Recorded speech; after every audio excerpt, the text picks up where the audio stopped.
दोस्तों आप सभी जान रहे हैं कि आरआरबी एनटीपीसी का एग्ज़ाम प्रारंभ हो चुका है और आज 6 जून है। 6 जून में साथियों फर्स्ट शिफ्ट में कुछ प्रश्न पूछे गए थे जो हमारे पास आ चुके हैं, जिसका एनालिसिस हम करने वाले हैं। साथियों उससे पहले हम आपको बता दें, कल की तरह आज भी पेपर देने जाने वालों की संख्या कम थी। जैसा कि कल अखबार में लिखा दिया गया था कि एनटीपीसी का जो एग्ज़ाम चल रहा है उसमें बहुत कम बच्चे अपना पेपर देने जा रहे हैं। तो आज भी ऐसे ही था, क्योंकि कुछ साथी गए थे पेपर देने, जो बता रहे हैं कि एक रूम में अगर 15 लोगों की संख्या होनी चाहिए थी तो 4-5 लोग ही आए थे, और कई रूम में तो आधे लोग भी नहीं आए थे सीट के हिसाब से। तो ऐसे में साथियों यदि आप पेपर देने जा रहे हैं तो आपके लिए बहुत अच्छा है, क्योंकि साथियों जब अधिकतर लोग पेपर नहीं दे रहे हैं और आप पेपर देने जा रहे हैं तो आप एक प्रकार से जान लीजिए जो कंपटीशन है वो कम तो अभी हो ही गया है। तो उसके हिसाब से आप लोग जो भी वीडियो देख रहे हैं तो आप लोग ज़रूर अपना पेपर देने जाएं, क्योंकि जो पेपर नहीं दे रहे हैं वो एक प्रकार से जो कंपटीशन था उसको कम कर दिए हैं। तो चलिए जो प्रश्न पूछे गए थे जो हमारे पास आए हैं उनको हम एनालिसिस कर लेते हैं। तो देखिएगा पहला प्रश्न है, यहाँ पर है अनुच्छेद 31B का संबंध किससे है। ये प्रश्न साथियों एनटीपीसी 6 जून यानी कि आज के दिन फर्स्ट शिफ्ट में पूछा गया था। तो इसका राइट आंसर साथियों होगा अनुच्छेद 31B का संबंध उन अधिनियमों और विनियमों से है जो भारतीय संविधान की 9वीं अनुसूची में शामिल हैं। और साथियों अनुच्छेद 31B भारतीय संविधान का एक भाग है जो कुछ विधियों और विनियमों को वैध करने का प्रावधान करता है, जो कि 9वीं अनुसूची से सूचीबद्ध है। तो ये हो गया पहला प्रश्न। दूसरा प्रश्न पूछा गया था विराट कोहली आईपीएल 2025 अप्रैल तक क्या रिकॉर्ड है, यानी कि विराट कोहली का जो आईपीएल 2025 अप्रैल तक का रिकॉर्ड है वो क्या है, ये भी प्रश्न देखा गया था। तो यहाँ पर देखिएगा विराट कोहली ने गुरुवार 24 अप्रैल 2025 की रात क्रिकेट जगत में फिर से अपना बादशाहत साबित की है, और ये बेंगलुरु के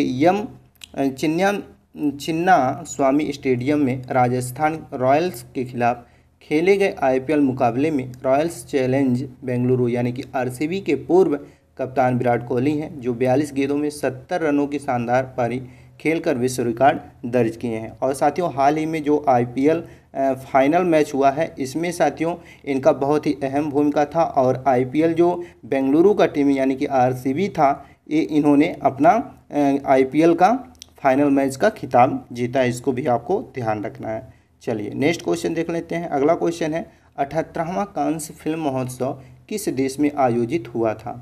ये भी प्रश्न पूछा गया था आज साथियों 6 जून को। तो यहाँ पर देखिएगा 18वां कांस फिल्म महोत्सव जो हुआ था साथियों यानी कि फ्रांस के कौन शहर में आयोजित हुआ था। यह महोत्सव साथियों हर साल फ्रांस के इसी शहर में आयोजित किया जाता है।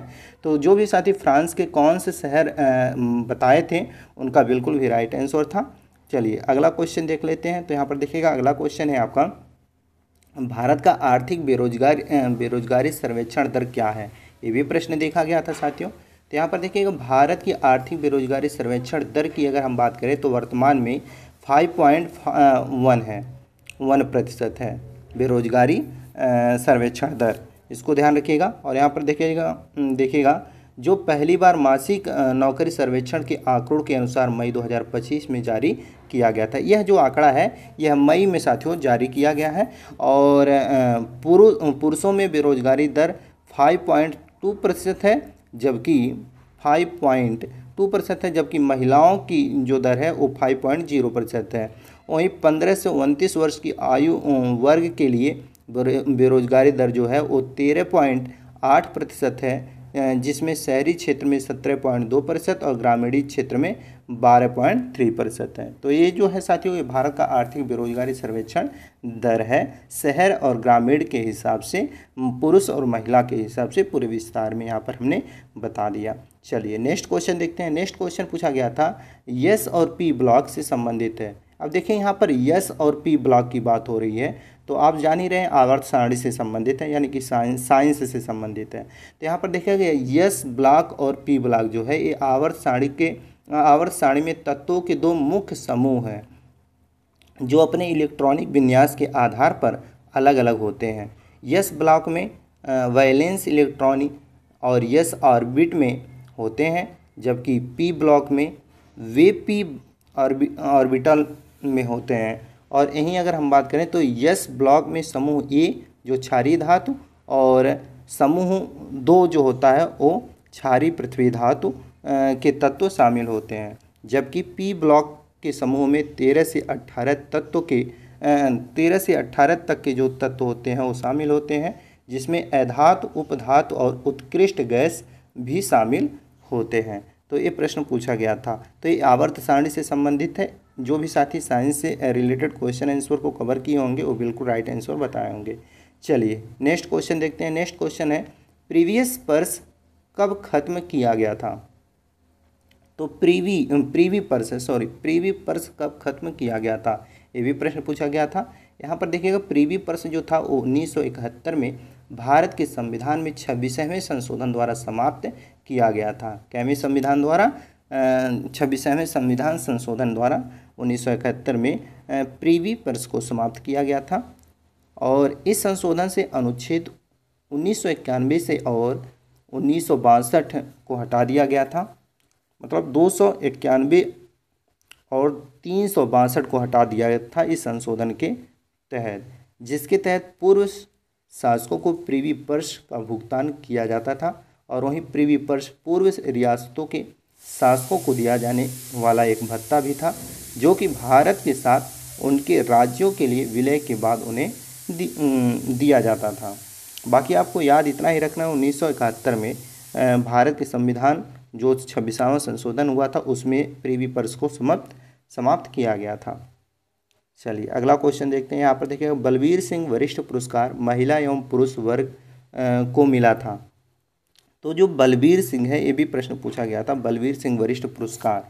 तो यहाँ पर देखिएगा हरमनप्रीत और सविता ने क्रमशः पुरुष और महिला वर्ग में प्लेयर ऑफ द ईयर के लिए बलबीर सिंह सीनियर पुरस्कार हासिल किए थे। कौन कौन थे? तो हरमनप्रीत और सविता ने। इसको आपको ध्यान रखना है। यहीं पर हरमनप्रीत सिंह जो थे वो कप्तान थे। तो हरमनप्रीत सिंह और सविता पुनिया ने शनिवार को नई दिल्ली में हॉकी इंडिया वार्षिक पुरस्कार 2024 में शीर्ष सम्मान अपने नाम किया था। तो ये भी तो आप कंफर्म हो गए, हरमनप्रीत और सविता जो भी राइट आंसर बताए होंगे बिल्कुल उनका क्या हो जाएगा, राइट आंसर हो जाएगा। नेक्स्ट क्वेश्चन है साइमन कमीशन भारत कब आया था? ये भी प्रश्न पूछा गया था साथियों। तो साइमन कमीशन 3 फरवरी 1928 को भारत पहुंचा था। जो भी साथी ये बताए होंगे बिल्कुल राइट आंसर होगा उनका। इसमें साथियों भारत में संवैधानिक सुधारों की जांच करने और सिफारिशों के लिए भेजा गया था। यानी कि जो साइमन कमीशन आया था साथियों वो भारत में संवैधानिक सुधारों की जांच करने और सिफारिश जो था वो भेजने के लिए आया था।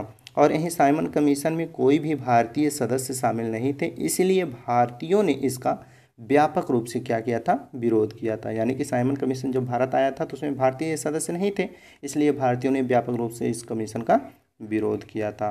बाकी 3 फरवरी 1928 को भारत साइमन कमीशन पहुंचा था। ये आपका राइट आंसर होगा।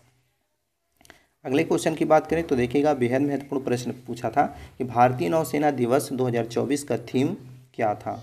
ये प्रश्न पूछा गया था। तो इसका थीम था साथियों नवाचार और स्वदेशीकरण के माध्यम से शक्ति और सामर्थ्य। ये था भारतीय नौसेना दिवस 2024 का थीम।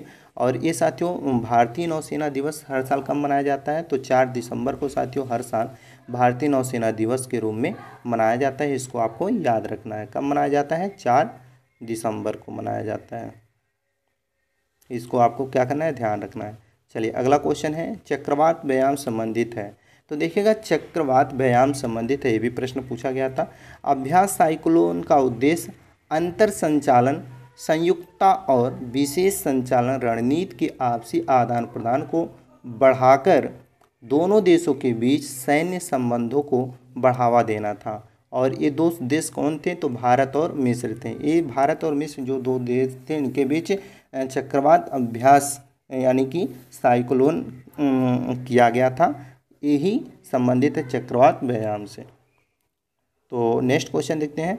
यहाँ पर देखिएगा ये कुछ महत्वपूर्ण प्रश्न थे जो हम तक पहुँचे हैं। यदि आपके पास कोई प्रश्न हो और आप वीडियो देख रहे हैं एनटीपीसी का वीडियो देख कर आए हैं तो आप हमारे इस व्हाट्सएप नंबर पर भेज सकते हैं 63 87 32 0834 पर। इस पर आप भेजेंगे तो नेक्स्ट वीडियो जो हम कवर करेंगे तो उसमें उस क्वेश्चन को जोड़ देंगे।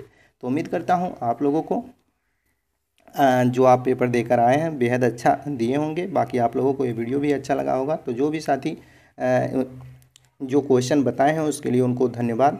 जो साथी पेपर देने जा रहे हैं वो क्वेश्चन लिखकर जरूर लाएं और इस व्हाट्सएप पर क्वेश्चन को जरूर भेजें। उम्मीद करता हूँ आप लोगों को ये वीडियो अच्छा लगा होगा। यदि वीडियो अच्छा लगा हो तो वीडियो को लाइक और साथियों चैनल को सब्सक्राइब जरूर कर लें, क्योंकि आपके लिए इसी तरह से हम हर दिन नई नई वीडियो लेकर आते हैं जो आपके एग्ज़ाम से संबंधित होते हैं। तो चलिए इसी के साथ मिलते हैं नई वीडियो में, तब तक के लिए जय हिंद।